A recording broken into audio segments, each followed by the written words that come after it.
ሰላም ጤና ይስጥልኝ የቻናላችን ቤተሰቦች፣ ዛሬ የምናየው ስለ አንድ በዓለም ዙሪያ ሚሊዮኖች የሚወዱት በብዙዎች ዘንድ አወዛጋቢ ስለሆነ ሰው ነው።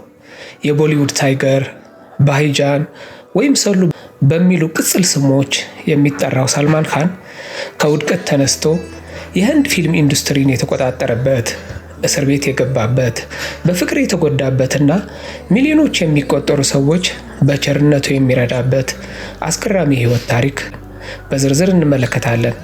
እስከ ቪዲዮ መጨረሻ አብራችሁን ቆዩ። አብዱል ረሻድ ሰሊም ሰልማን ካን የተወለደው በአውሮፓውያን አቆጣጠር ዲሰምበር 27 ቀን 1965 በህንድ ኢንዶር ከተማ ነው። አባቱ ታዋቂ የፊልም ደራሲ ሰሊም ካን ሲሆኑ እናቱ ሱሺላ ቻራክ ወይም ሰልማ ካን ይባላሉ። ሳልማን ያደገው በተለያየ እምነትና ባህል ውስጥ ነው። አባቱ ሙስሊም ሲሆኑ እናቱ ህንዱ ናቸው። ይህም ሳልማን ለሁሉ እምነቶች እኩል አክብሮት እንዲኖረው አድርገዋል። ለቤተሰቡ የበኩር ልጅ ሲሆን አርባዝ ካን እና ሶሄል ካን የተባሉ ወንድሞች፣ አልቪራ እና አርፒታ የተባሉ እህቶች አሉት። የልጅነት ጊዜው በጣም አስደሳች ነበር። በትምህርት ብዙ ጎበዝ ባይሆንም በስፖርት በተለይ በዋና ጎበዝ ነበር። በትምህርት ቤት ቆይታው ሁልጊዜ ረባሽና ንቁ ልጅ እንደነበር አባቱ ይናገራሉ። ሳልማን ወደ ፊልም ዓለም የገባው በአጋጣሚ ነበር። መጀመሪያ እንደ አባቱ ደራሲ የመሆን ፍላጎት ነበረው። ነገር ግን ቁመናውና መልኩ ለፊልም ተዋናይነት ስለሚመች ዳይሬክተሮች አይናቸውን ጣሉበት።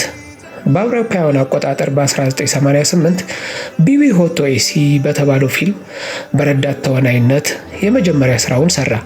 ነገር ግን ዓለምን ያስገረመው በ1989 የወጣው ሜኔ ፕያር ኪያ ፊልም ላይ ነው። ይህ ፊልም በህንድ የፊልም ታሪክ ከፍተኛ ገቢ ካስገኙ ፊልሞች አንዱ ሆነ። ሳልማን በአንድ ጀንበር የህንድ ወጣቶች ተወዳጅ ተዋናይ ሆነ።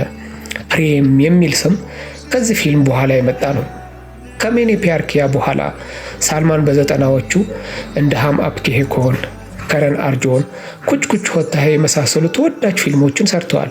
በዚህ ወቅት ሳልማን የፍቅር ፊልሞች ጀግና ተደርጎ ይታይ ነበር። በተለይ በከረን አርጆን ከሻሩክ ጋር የነበራቸው ጥምረት እስከ ዛሬ ድረስ አይረሳም። የሳልማን ህይወት በስኬት ብቻ የተሞላ አልነበረም። ስሙ በፖሊስ መዝገብ፣ ፍርድ ቤት በተደጋጋሚ ተጠርተዋል።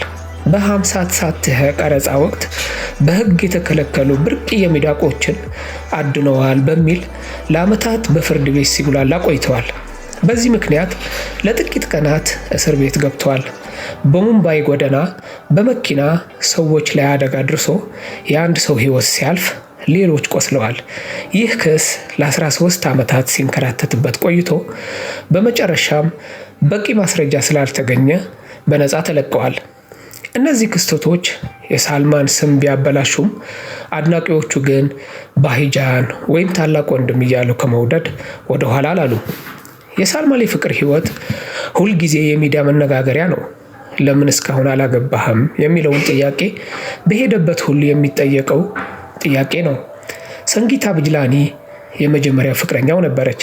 ሌላው ቀርቶ የሰርግ ጥሪ ወረቀት ታትሞ ሰርጉ ሊካሄድ ጥቂት ቀናት ሲቀሩት ተለያዩ። የአሽዋሪያ ራይ ፍቅር በሳልማን ህይወት ትልቁን ጠባሳ ጥሎ ያለፈ ፍቅር ነው። በሃም ዲል ዴ ቹኬ ሰነም ፊልም ተገናኝተው ፍቅር ጀመሩ። ነገር ግን በሳልማን የባህር ችግር እና ጭቅጭቅ ምክንያት መጨረሻው መለያየት ሆነ። ካትሪና ኬፍ ወደ ቦሊውድ እንድትመጣ ትልቅ እገዛ ያደረገው ሳልማን ነው።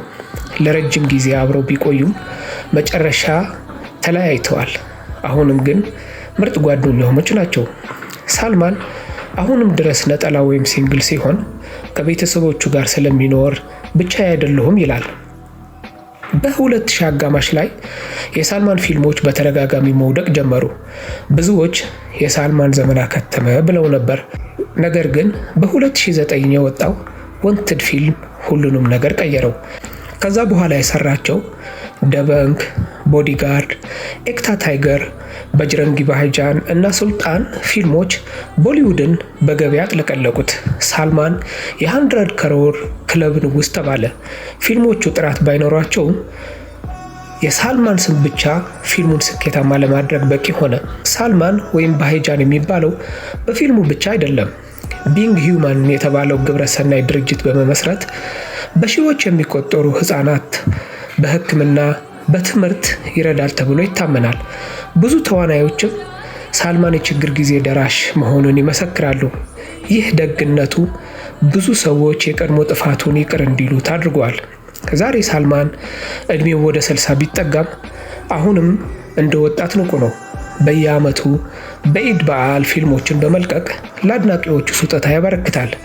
ህይወቱ በውድቀት፣ በስኬት፣ በእስር በብዙ ውጣ ውረዶች ያለፈ ቢሆንም ዛሬም ድረስ የቦሊውድ ትልቁ ኮከብ ሆኖ ቀጥሏል። የሳልማን ህይወት የሚያስተምረን ምንም ያህል ብንወድቅ ጠንክረን ከሰራን እንደገና ወደ ላይ መውጣታችን እንደማይቀር ነው።